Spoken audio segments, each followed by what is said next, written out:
dabeecad markii ay ka sameyn yihiin aa jirto, labadooda dabeecad ay ka sameyn yihiin aa jirto. waxay ka sameyn yihiin labadooda raadka iyo saameynta. asalaamu calaykum waraxmatullaahi wabarakaatuhu. tii macalin muuse, dadka nagu xiran, axbaabta nagu xiran, walaalaha nagu xiran, waxaan idin rajeynaya inaa caafimaad qabtiin. inta xanuunsan allaha caafiso, allaha caafiyo aan iraahday cafwan. inta caafimaadka haysatan ilaahay caafimaadka ha u siyaadiyo. maanta waa maalin kale oo aan kasoo muuqanayno barteena youtube-ka ee macalin muuse.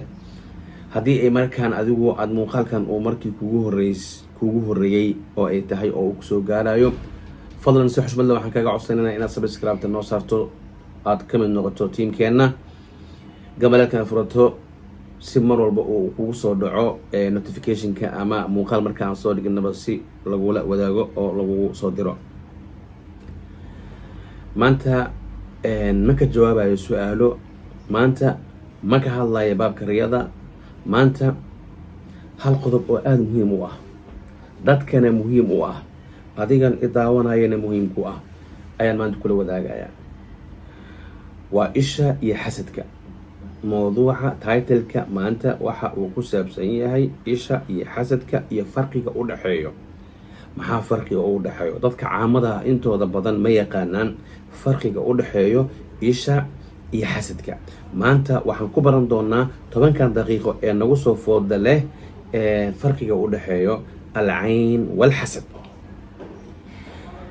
waqtigoo ciriiri nagu ah toos ayaan usii gudageli doonaa insha allahu tacaala. zaman waxaynu joognaa aada dadku ay uga sheeganayaan dhibaatada isha ama xasadka.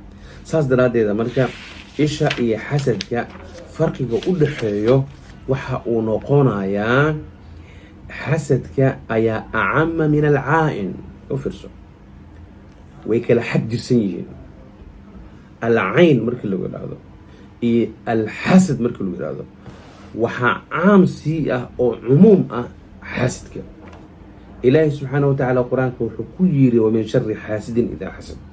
u fiirso, wamin shari xaasidin idaa xasad. isha laguma sheegin marka iyada si toos loo marka maxaa caam ah? cumuumka waxaa weeyaan xaasid marka way soo wada galayaan. xaasidkiiya marka isha hoos imaanaysaa marka. saas daraaddeeda marka xaasidka ayaa wuxuu yahay cumuumka waa xaasidka waayo.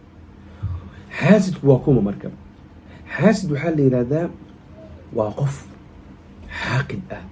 xaaqidkana waxaa waaye qof oo cuqdadii ay ka buuxdo, naceeb uu ka buuxo. wuxuu rabaa mar walbo qofka xaasidka ah nicmada adiga aada haysatid inay zuusho rabaa. laakiin kan caa'inka ah ee ishiisu iska mataqaana xaasidka aan ahayn, laakiin ilaha ah oo mataqaanay ishiisu ay iska kulushahay, isaga waxaa waaye waxaa laga yaabaa inaysan xasad ka ahayn. ishiisa kulul inaysan xasad ka ahayn. waxbuu jeclaaday, mobile uu jeclaaday, mobilekaas inuu miraayada ka jabaa laga yaabaa. laakiin isaga kama ahan mobilekani arkan yaa mobilkan siiyey, ma ka ahan isaga waxaa waaye ishiisa kulul lee ma ogiye, waxaa laga yaabaa inaysan xaasid ahayn. saas daraaddeeda marka isha qof wanaagsanna way ka dhacdaa, qof xunna way ka dhacdaa. gabar wanaagsan iyo nin wanaagsanna ishu way ka dhacaan. waxaa laga yaabaa ninka qofka inuu ilaysto maalkiisa iyo awlaadiisa, maalkiisa iyo caruurtiisa iyo ehelkiisa inuu ilaystaa laga yaabaa isagoo aanan ogeyn. xaasidnimona kama ahan, xaasidnimona kama ahan. marka waxay ku kala duwan yihiin waxaa waaye isha iyo xasadka iyo caynta waxay ku kala duwan yihiin waxaa waaye caynta waxay ka suurowdaa aan dhahna qof fiican iyo qof xun intaba, halka xasadka aanay ka suuroobin ilaa qof xun mooyaane. dabeecad markii ay ka sameyn yihiin aa jirto, labadooda dabeecad ay ka sameyn yihiin aa jirto. waxay ka sameyn yihiin labadooda raadka iyo saameynta. waxaan shaygan saameynta uu kugu yeelanayo iyo raadka uu kugu yeelanayo iyo dhibaatada waxaa waaye way ka sameyn yihiin. midkan mataqaanay ilaysanayaan ama isha ay ku dhacayso ama xasadka uu ku dhacayo, waxay kaga sameyn yihiin dhibaatadu inay wada gaarayso. saas daraaddeeda marka qaacidadu waxay leedahay laysa kulli caa'inin xaasidin wa inamaa kulli xaasidin caa'inin. yacni mid walbo ishiisu ay kulushahay xaasid ma ahan, laakiin mid walbo xaasid ah waa caa'in oo waa dadka waa u ilaystaa. farqigaasaa u dhexeeyo. dad is ogna way jiraan inay ishoodu ay kulushahay xaasidnimana ay ka tahay, iyo kuwa aan is ogeen oo ay mataqaanaa dar ilaahay daacad ay ka tahay aan shaqo ku lahayn. isha wax jira miyaa mise wax jira maaha? ها إيش واحد جرواي إيش هو واحد جرواي.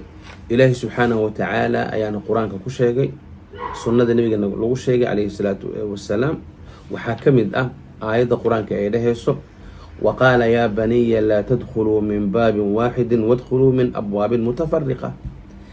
نبي يعقوب ويلشي سوحي هاي ويل الأد أقول حفظا إسagoo uu baqayo wuxuu ku yidhi hal albaaba ka galinaya magaalada albaaba badan ka galgala. markuu saas dhahayo waxa uu mataqaanaaye uga cabsanaya ay leeyihiin culamaa ulmufasiriin in il ay ku dhaxdo.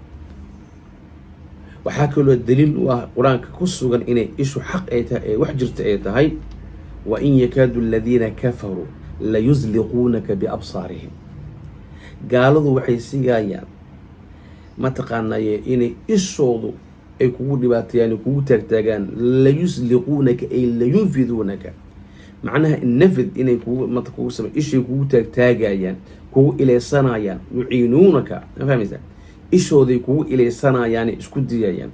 idan marka isha waa wax jira oo xaq ah. qof in la ilaysana waa kitaabkay ku qoran tahay, sunnadana way ku qoran tahay. nabiga wuxuu yidhi xadiis oo mataqaanaaye oo uu werinayo muslim iyo abu daa'uud العين حق إيش هو حق وحجر واي.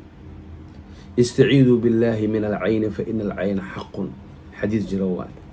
العين حق ولو كان شيء سابق القدر سبقته العين حديث جروان أو صح. وإذا استوصلتم فاغسلوا. داود وينو شيء دونا إن شاء الله تعالى موقال كلا كليب كلا ينو كل شيء دونا لكن إيش وحصه الله. gabar la yiraahdo magaceeda asmaa bint umaysh ayaa nabiga u timid calayhi salaatu wasalaam. markaasay waxay ku tiri reer bani jacfar il ayaa asiibtay quraan saar ma u dalba. markaasuu wuxuu yidhi quraan hala saaro. marka saas daraadeed waxaa weeyaan isha allah naga koriyo. il wax jiro waaye. alcaynu xaqu waaye. dadka weliba zamanka ugu dambeeyay wuxuu yidhi nabiga calayhi salaatu wasalaam akharu man yamuutu min ummati bacda kitaabi illahi wa qadaa'ihi wa qadarihi bilanfusi yacni alcayni. dadka inta badan waxay u la-aanayaan oo ay u dhimanayaan ishay u dhimanayaan sababteeda marka laga reebo qadarka iyo qalaha ilaahi subxaanahu watacaala. idan marka waxaa weeyaan walaalkayga muslimka ah iyo walaasheeda muslimadda waxaan rabaa in haddii walaal aada isku ogtahay in ishaadu ay kulushahay mar walba waxaad raacisaa maa shaa allah. allah kuu barakeeyo.